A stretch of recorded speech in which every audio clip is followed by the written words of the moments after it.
Welcome to Wordpath, the show about Oklahoma Indian languages and the people who are teaching and preserving them. A couple of weeks ago, I attended the 3rd annual Native Language Conference in Preston, Oklahoma. It was sponsored by the Oklahoma Native Language Association and the Center for Tribal Studies at Northeastern State University. It was held at the Northeast District Center of the Oklahoma Indian Missionary Conference of the United Methodist Church in Preston, which is in the woods near Okmulgee, kind of out in the country. Greg Bigler, president of ONLA, and Carol Young of Northeastern State did a good job of organizing the conference, all the way from the program right down to the food. They also provided beautiful weather. There were presentations by language committees and language teachers from various tribes. In addition, and this is what I want to focus on tonight, there were workshops by Akira Yamamoto, a linguist at the University of Kansas at Lawrence, and by Nancy Richardson, a Karuk Indian from California who trains language teachers. We saw Nancy in a previous show about master-apprentice language teaching. Let's take a look at the tape. A minute. It was a beautiful setting, both for the workshops and for relaxation. You can see the camp houses there. In a moment, we'll see Akira Yamamoto, who is explaining how to teach grammar in a non-threatening way. By doing this action, am I teaching grammar?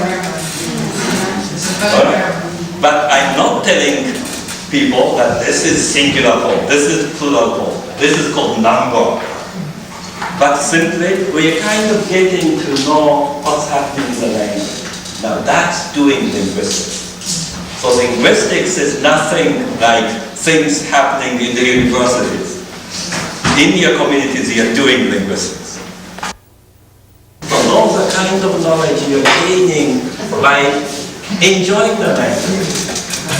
So if we make it difficult, there's something wrong with it. We have to make it fun to learn the language and to teach the language.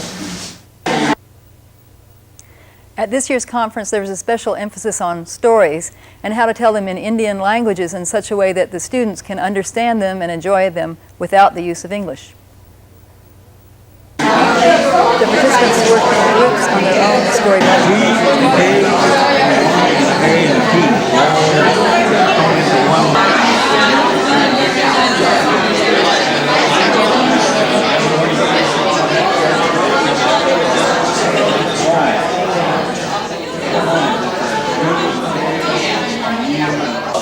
Let's hear this. Miami.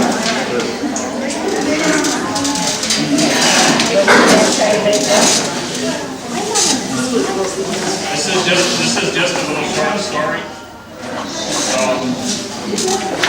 Let's figure out if we know what is going on by listening. The language here is Miami.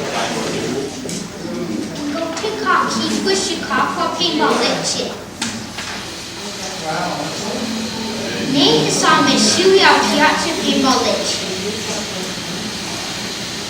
Kipu me lumane me Shuya. Ocho Shikapa ni Wakke.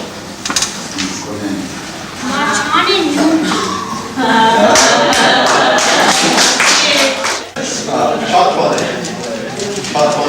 The language here is Yuchi. Yes, slowly. Shot one and which teaching can. Shot one, never leave my set. Never leave my set. So you wait a way. So you wait for it. Oh, Vinci. So you can speed out.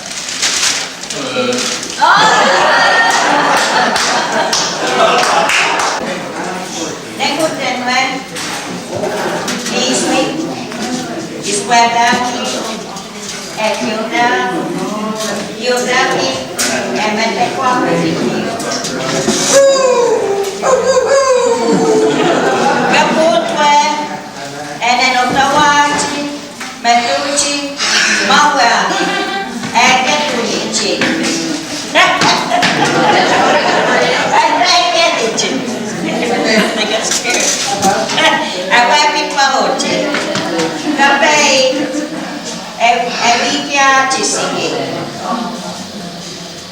Deaki Inai Apiati.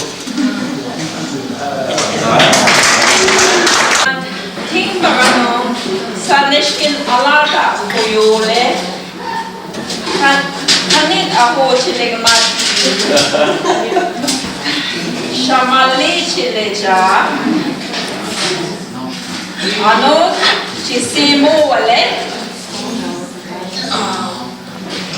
Higmat Yubit Kahlileja Ano Kafuka Kale Ano Kafuka Fukale Iloka Fukale Yaboski Holole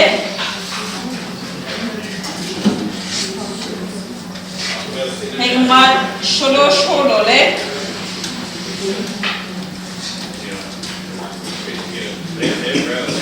Ili Pisalegmat Yosh Witti Ligelegmat Shillile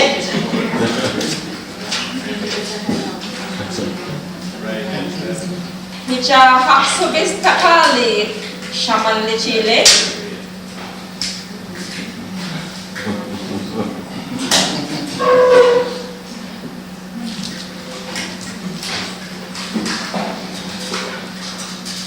Sobis Takali Kanna Shaman Lichile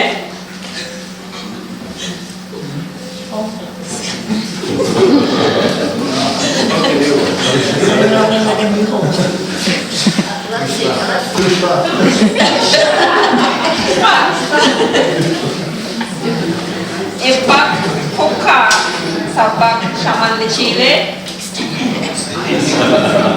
Shikala No Chile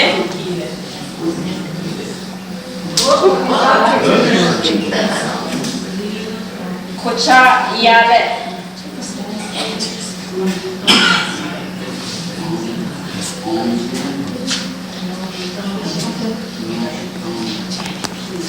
Kapasa Palama da Boha Ialeja Hoka Lombo Chilo Hokaleja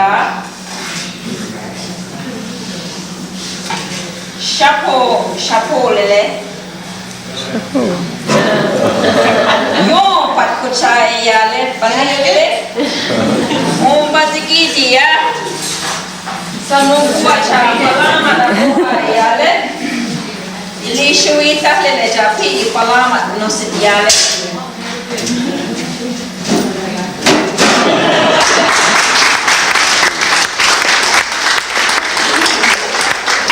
So in our action verbs we have different words, putting on the hat, putting on the earrings and things like that.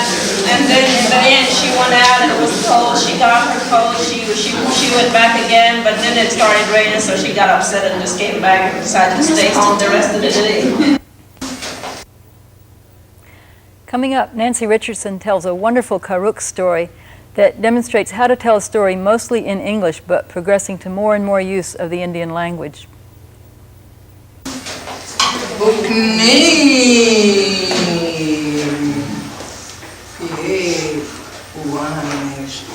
And so it began in the old days, in the days of human beings.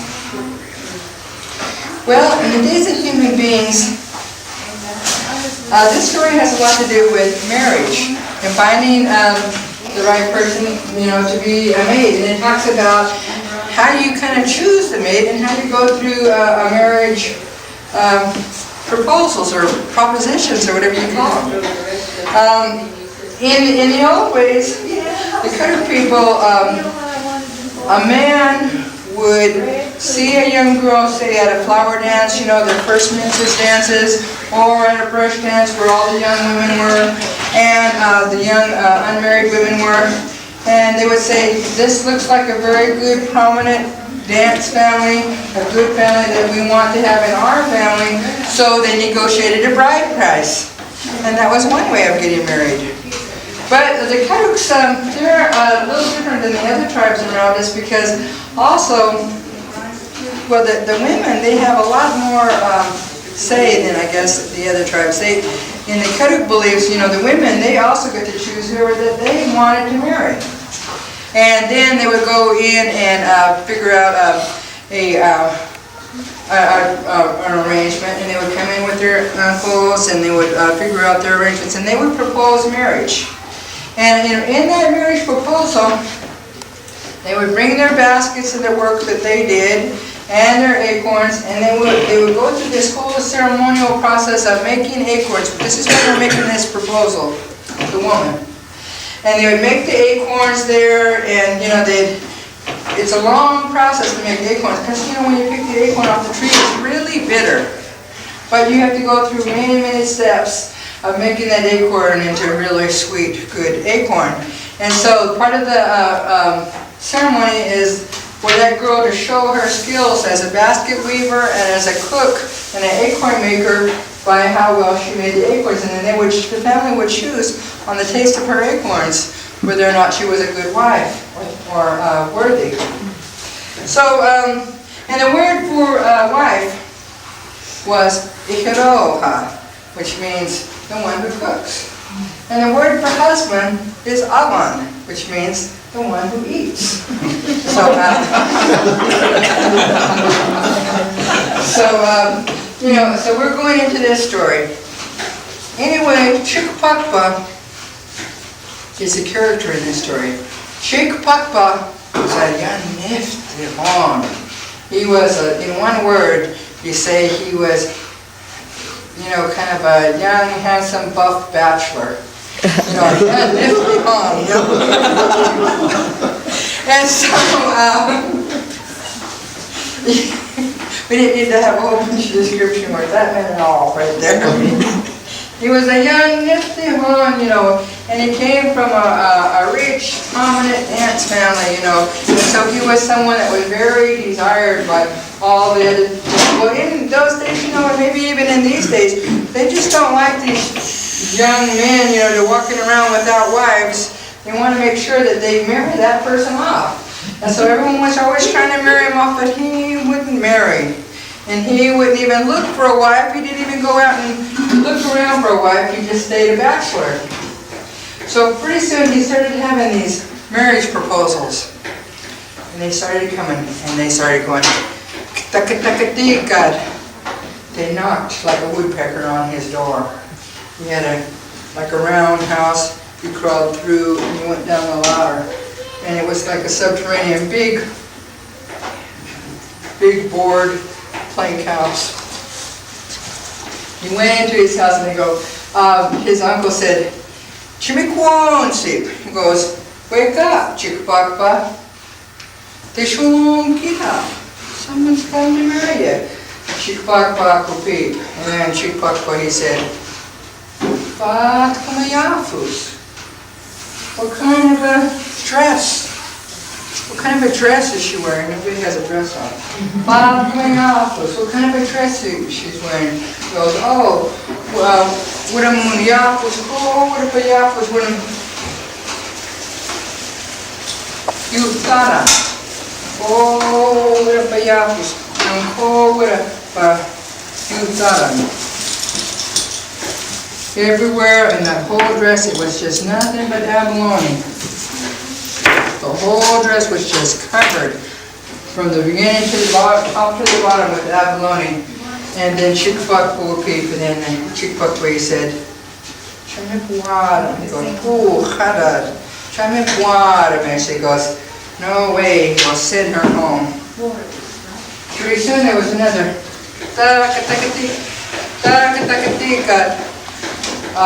knocking on the door. "Chikpakpa, Chikpakpa. Chishwong, get up. Someone's come to marry you, Chikpakpa kupi. What kind of dress is she wearing?" Goes, "Oh, what am I? Oh, what if I yapus with achayus. Oh, what if I yapus with achayus. Pine nuts." "What kind of a dress is she wearing?" "Oh, there's a girl, she's wearing a dress that's just nothing but pine nuts through the whole dress." Chikpakpa said, "Wait. Oh, Hada, Chamipwadam." He said, "No way, send her home." Kukum, Garwoda, ik taka tikad. Pizza hyper, asektawan, if you want to. So pretty soon, a little bit later, one more time, a woman, she came there. Taka tikad. Chikpapa, they won't,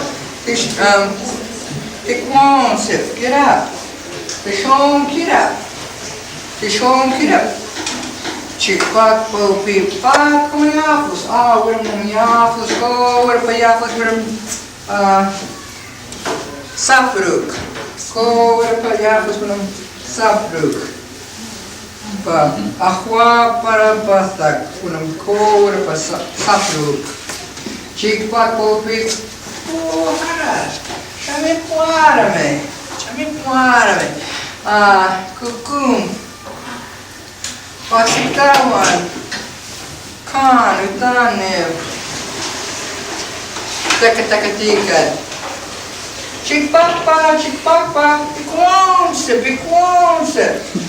Say, Sean, get up. Chikpapa will be, kumayafus. What am yafus? What am, Forward para yafos, but Khanti. Forward para yafos, para pata, forward from Khanti. Chikpapa upi. Haras. Chabi warme. Then finally, to Khanam. Right when it was beginning to get dark, right before that dark time, he heard this taka-taka-tika on his door, and he said, chikpakpa, won't it? Now I'm wondering why he's in bed all day. He was that good of a catch. Nobody cares. Anyway,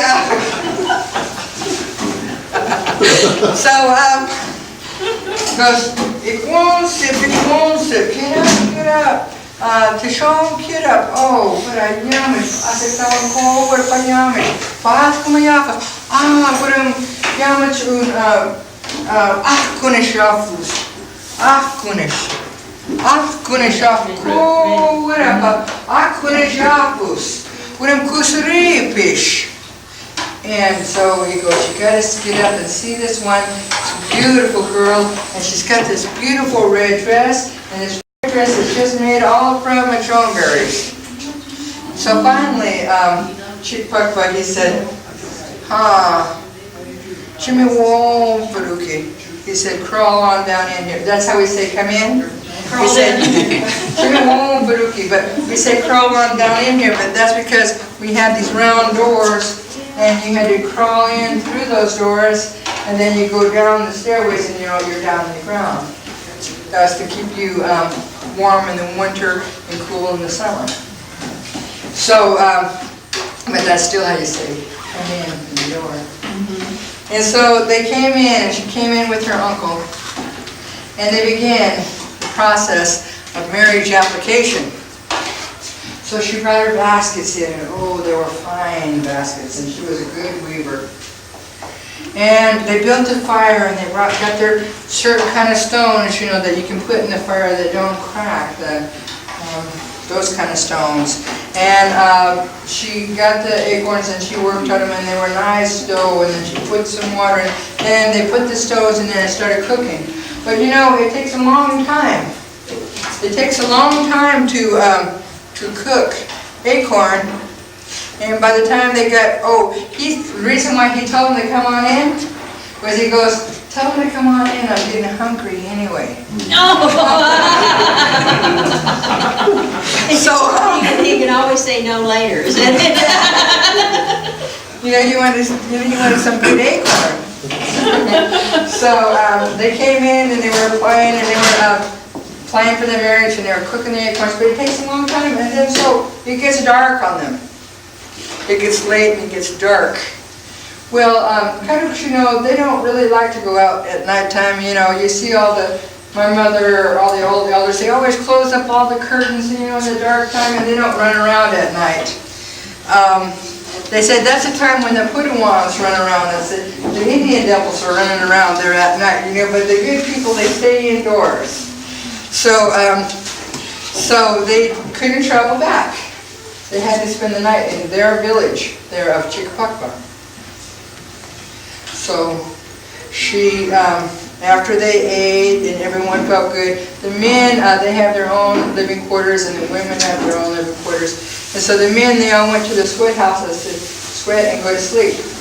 And she was the only woman there, so she went and she hung her dress up on this pole right there as you're going down the steps. And she laid down in her bed over here on the yardum side of across from the fire on the yardum side of the house. And she went to sleep. So there they were. Kurapa, Karamkusra, Chikpakpa, Uhute, Karuhute. Pa, Asektawan, Pa, Kunishau. Kunishau. Pa, Asektawan, Pa, Kunishafus. Pa, Kunishafus. So all through the night, Chikpakpa, he started saying, "Oh, that woman in the red dress." Oh, that woman in the red dress. But then after a while, he just started saying, "Oh, that red dress. Oh, that red dress." So, he sneaks in there. He's sneaking in there. And he sneaks in there and he looks at that red dress. And so he takes out one of those berries and eats it. And it tasted pretty good, so he just started smacking around in those berries, and that juice started dribbling down his neck and his chest. He's smacking around on those berries. He just got carried away. He woke up the girl.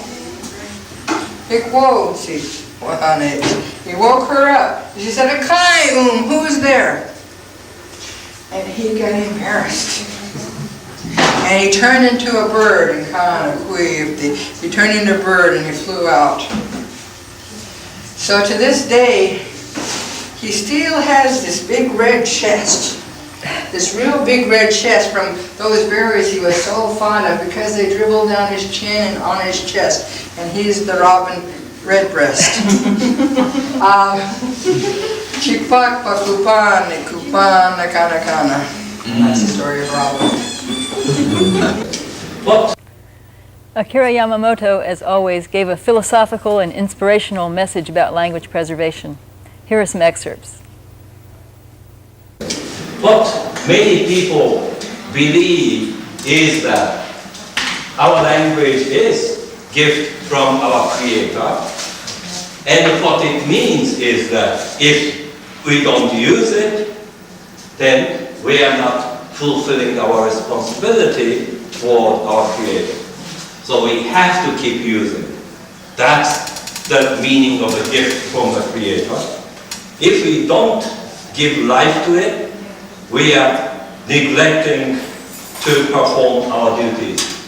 How do we put the life back into language? What you have been calling it the vitalization movement, revitalization program. How do we put life back into the language?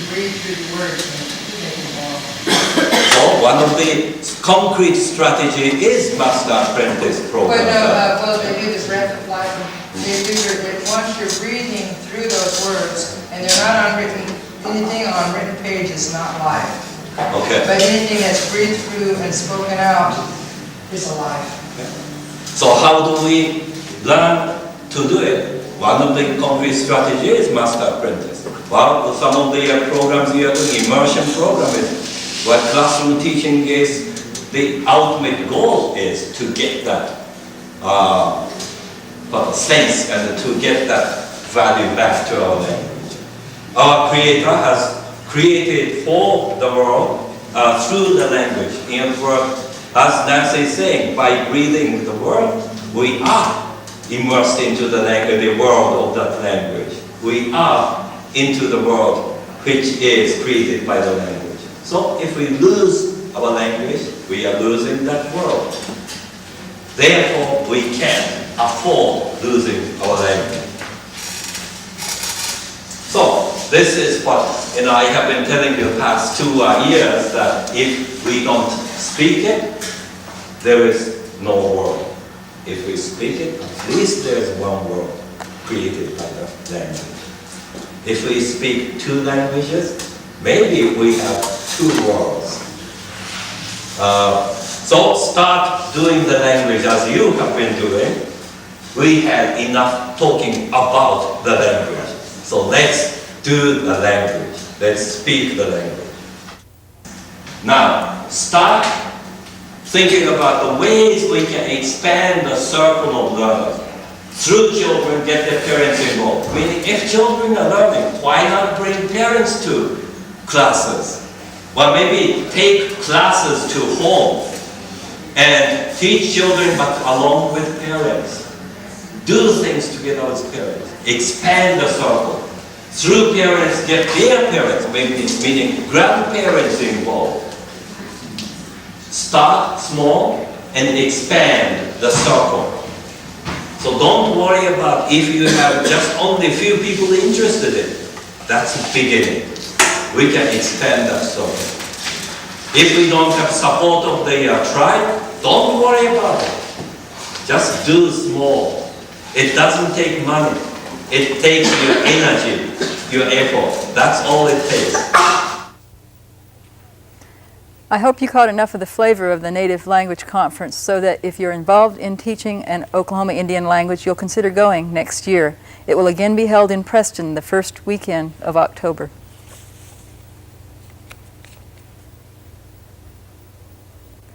To join ONLA, the Oklahoma Native Language Association, or to get on the mailing list for next year's Preston Conference, contact Greg Bigler at 918-227-0659 or Carol Young at 918-456-5611, extension 4350.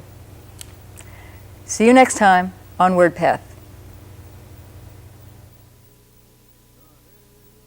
Na hene yo hene, na hene yo hene, ana magwana kita, wa pene manaone kita. Na hene yo hene, na hene yo hene, ana magwana kita, wa pene manaone kita. Na hene yo hene, na hene yo hene, ana magwana kita, wa pene manaone kita.